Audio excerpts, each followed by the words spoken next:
Pinare-review ni Pangulong Bongbong Marcos sa mga Regional Tripartite Wage and Productivity Boards ang minimum wage rate sa gitna po ng patuloy na tumataas na presyo ng bilihin.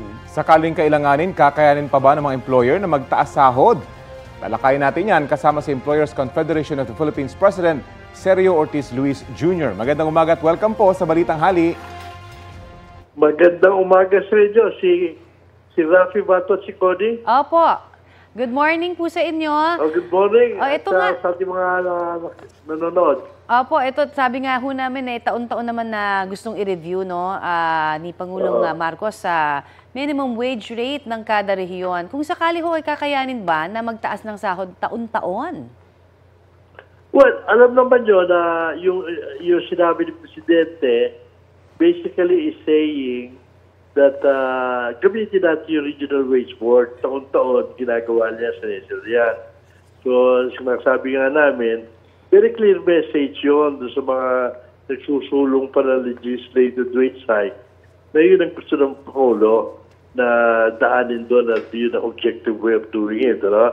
Ngayon, alam nyo kasi, ang hindi naiintindihan ng karamihan sa ating mga kababayan, out of the 50,000 billion na mga nasa labor market, 10% lang o at the most, kung isasama mo yung mga supervisor, mga magiging 50% ng 52 billion ang natataas sa nagkakaroon ng labor, ng legislated wage, or even the wage board.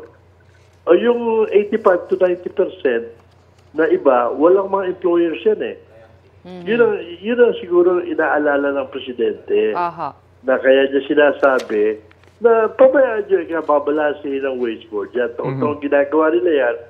Yung paalala na gawin na ngayon, only because may anniversary date ng huling filing yan Alam naman, naglabas na 16 regions ng wage increase recently. Okay. Ang sinasabi lang niya, huwag na nyo hintayin mag-file motu proprio, review na nyo. Sana nyo yung for this year at tingnan natin kung anong lalabas. Yun ang sinasabi niya basically. Ano naman po yung reaksyon nyo sa mukahing magkaroon na lang ng industry wage board o depende na lang daw sa industriya yung standard ng pasahod sa halip na kada rehiyon? Alam mo, medyo sinusulong yan pero problematic yan. Bibigyan natin example. Sa Calabarzon, iba-iba yung kumpanya ron, iba-ibang industry nandun. So, sa buong Calabarzon, siguro magkakaroon ka ng mga pitong wage sa ron, no? Plus, yan naman mga industry, yan ay tinutulak ng mga organized labor yan Kasi sila yung may hawak ng industry, ito may hawak ng industry. Bakit di nila daanin sa collective bargaining? Yun ang best way to do it. Why ask the law to mandate? Napaka-problematic nun. Every industry magmamandate ang gobyerno. Ang hirap i-assess nun. Okay. Ang industry, iba-ibang lugar ang kinakalagyan. I think at the end of the day, better pa rin yung regional because ang isang hindi nakikita ng mga tao why we have different wages region, sinasabi lang kabyado iba.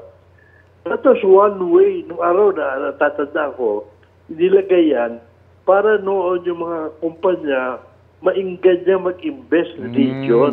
Kasi kung sweldo, pareho lang sa urban areas, bakit pa ako pupunta ron? Binibigyan nila na advantage yung region para noon maka-attract ng investment. Ayun. Sige po. Maraming salamat po sa inyong oras na binahagi po sa Balitang Hali. Maraming salamat din sa inyo at sa mga nakikinig sa atin. Si Employers Confederation of the Philippines President Sergio Ortiz Luis Jr.